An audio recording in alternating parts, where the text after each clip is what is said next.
what is interesting is that it was a fairly sort of rambling conversation between two dudes who are considered to be, fairly above the norm. And I don't know that it really hit on any sort of policy issues. Let's just remind ourselves of what Donald Trump has been saying overnight in his interview with Elon Musk, starting with the accusation that the Democrats forced Biden out of office. Say what you want. This was a coup. This was a coup of a president of the United States. He didn't want to leave, and they said, we can do it the nice way or we can do it the hard way. And he certainly didn't hold back in his attacks on Kamala Harris. They're rewriting history and making Kamala sound like a moderate when in fact she is far left, like far left. Worse than Bernie Sanders. She is considered more liberal by far than Bernie Sanders. She's a radical left lunatic. Dustin Alston, what did you make of this interview? Was it the fight back you were hoping for? Well, I don't know if I was hoping for anything, but I thought it was fun. And it's pretty amazing to watch the most influential businessman and technical genius in the world talk to the most influential and powerful politician of the last generation in the world and have a real conversation that could hit on so many different topics and to do so intelligently and really to just hear them actually at some points you just realize there's two guys having a conversation who weren't really thinking about the audience and just were talking about issues in a way that you just can't imagine too many politicians in this country, probably in your country as well, that they couldn't do it without having staff and binders and people briefing them on all of the stuff. It was, really one of the things I think is interesting is that Donald Trump understands AI much better than most politicians do, in particular the energy needs that's going to require. It's going to require quite a bit more because you have to have all these data banks and data farms to be able to do that. It's a different level, something we haven't seen from Joe Biden clearly, and in his vice president Kamala Harris. You can't imagine them having a public conversation like that and being comfortable with it. Well, I've got to say, we did have a similar version over here with our last Prime Minister, Rishi Sunak. He had a friendly conversation with Elon Musk about these sort of issues. Didn't do him much good. Sure. So won't necessarily work. Anyway, what did you make of it all, Jessica Ehrlich?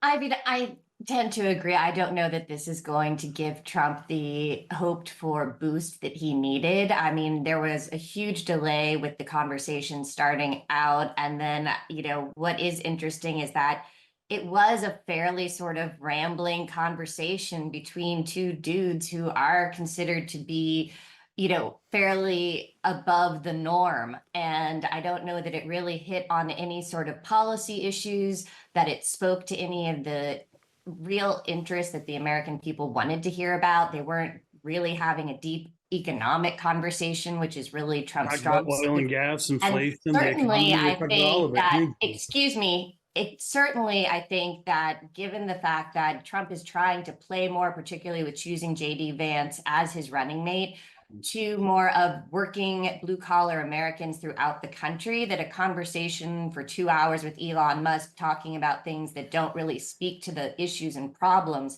that those folks are facing in this country is going to really help him, especially with women voters, with independent voters, with the folks that he needs to reach, because this election is so close and momentum has not been on his side. Jessica, how much of a blow is it, though, to the Democrats that Elon Musk, the most famous industrialist, one of the richest men in America, has now switched his support to Trump and the Republicans?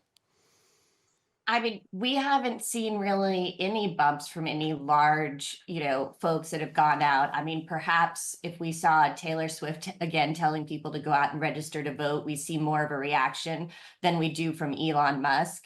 I don't think that he's the most popular sort of oligarch of American types in the country, wherever his, South African origins may be. It was interesting having, them talk a little bit about immigration, but I think the things that they spoke to were a little more, particularly with things like doing away with, the Department of Education, moving back control of education to the states. Those are things that are not necessarily popular with people across the country. They play into the narrative that Trump is supporting this 2025 project that is very unpopular because that's one of sort of the main issues brought up in that plan. And it just sort of plays into the narrative that's being, portrayed against him, and that we're going to be seen and heard over and over again. And we already did out of the Harris campaign last night and this morning with fundraising emails and everything else. But Dustin, you're pretty sure that the endorsement of Elon Musk is a good thing for Trump. Oh, I don't know about the endorsement. I think that Donald Trump is able to answer questions and talk to somebody who's a pretty high level person. Some of the ad hominem that you just had towards Elon Musk is pretty amazing to me. But they did talk about real issues, and I'm guessing you probably didn't watch all of it because probably not something you'd want to do. But AI is going to affect people. Oil and gas, energy is going to affect people. The economy, jobs, all that inflation. This is what they talked about during that conversation. Immigration, these are things that actually people care about.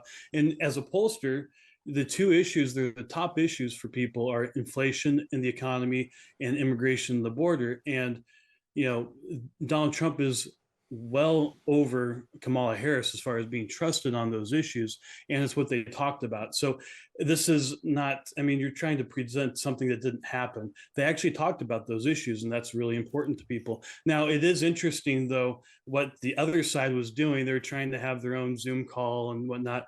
At this point, why this is so important, if it is important, there'll be lots of things that happen in this campaign, but at this point, between the different accounts that were streaming it, there's about 1 billion views. That's different than anything that any kind of legacy media could ever muster in this day and age. So as far as that goes, as far as being out there and being able to willing to answer questions and talk to people, and being able to have 1 billion views, you just couldn't do that in any other kind of media. And that's why it's important. It's not so much the endorsement, because Elon Musk also offered to have Kamala Harris come on, and she declined. So that's ultimately she could have had that too, but she chose not to. It's not surprising since he's endorsed her opponent, perhaps. But it's interesting you say 1 billion views. The figure I've seen for the live audience was 1.2 million, which is that was concurrent views. So that was that one. Yeah, but therefore anyone who tweets anything counts as one of those billion. Clearly, it's attracted attention. I didn't watch it. I didn't watch it on that feed. I had to watch it on someone else's feed because there's so many people on. So I wouldn't have been counted in that 1.2 million. So that's pretty impressive. As far as most of the television shows in America don't have concurrent views of 1.3 million people watching. So as far as that goes, it is a pretty big deal to have that many people participating in something like that. Do you agree, I think Jessica? The bottom line is really that regardless of how many people are watching, there wasn't really a lot of new news that came out of it. And I don't know that it's really going to sway voters one way or another, particularly with the folks that need to be reached here. As we've said over and over again, but you see, very tight. Jessica, against that, people are saying that they haven't heard much on policy from Kamala Harris since she took over the nomination. Well, and I think we're going to, particularly starting next week, is the Democratic convention. And given that she is going to be rolling out all of her policies, I think in conjunction with the DNC, in conjunction with what's going to be talked about and ratified at the convention, we're going to see that be more and more center stage because the campaign is still fairly new. And she has spent the entire majority of the only few weeks that this campaign has existed sort of on the road, rallying folks around the country, getting volunteers signed up. We've seen in record number of volunteers across the country, people making financial donations, time donations, and getting the base really sort of fired up in a way that it previously was not, which was one of the main issues. And we really have seen this small movement in the polls, particularly in the swing states. Those are the things that are going to really matter going forward. This whole election is coming in a very fast and quick manner at this point. There's only a few months left. I think by November, it's really going to be early voting and boots on the ground, getting people to the polls on both sides, making sure that not only are the bases of both sides fired up, which we've seen coming out of both campaigns, particularly after the Republican convention. I think we will see that also after the Democratic convention. We'll see more policy. We'll have more hard-hitting debates that are going to be coming up. One's going to be happening on ABC. We've got October, which is always full of surprises. And then it's going to come down to how many people, independents, folks who don't always come out to vote, how many people really are out there who feel strongly one way or the other, that are motivated by some of the niche issues, not just the economy, but also on issues like women's rights, education, defense, all of these sorts of things across the country. And I think that's what's really going to make the difference, because the polls have remained really fairly close and within the margin of error in pretty much every poll continuing through to this day. Dustin, it is also, of course, about electing a person, a man or a woman, to be the president of the United States. Are you seeing any signs that the concerns which there were about the capability and the demeanor of Joe Biden are now switching to Donald Trump because, he is now the oldest mainstream presidential candidate ever, and some people were talking about his dentures and his slurring in his interview last night? So there wasn't any slurring. That's an artifact of the Spaces audio. That if you see the video, there's no slurring, which is unfortunate. That's the talking point out there. But as far as that goes, no, there's none of that. I mean, as far as the two sides actually. So what Jessica said is true, that the energy has been increased. So we were in the field with a poll about a week ago, and they're both basically about the same, even for their definite supporters. Both Trump and Harris have increased their favorables in the last month, both fairly significantly, though with Harris quite a bit significantly, because a month ago she was actually less popular than Biden was.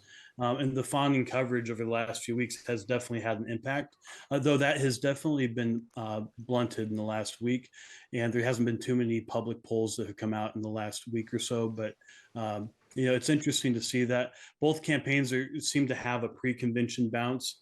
And we'll see if that continues for both of them going forward. But right now it's pretty much dead even. That is absolutely true. And nationally, it's between either a 4-point average in the swing states for Donald Trump to a 1 point, depending on which average you look at. And that's really where it's going to make a difference. But it is very close. Now at this point in 2016, it was about a 6.9 race in Hillary Clinton's favor. And at the time of 2020, at this point for Biden, it was about 7.5%, the average of polls. So, in comparison, this is actually, if we were to continue on this glide path, Donald Trump would be reelected this November, but a lot can happen in 90 days. Yes, indeed. Thank you very much indeed, Dustin Olson and Jessica Ehrlich.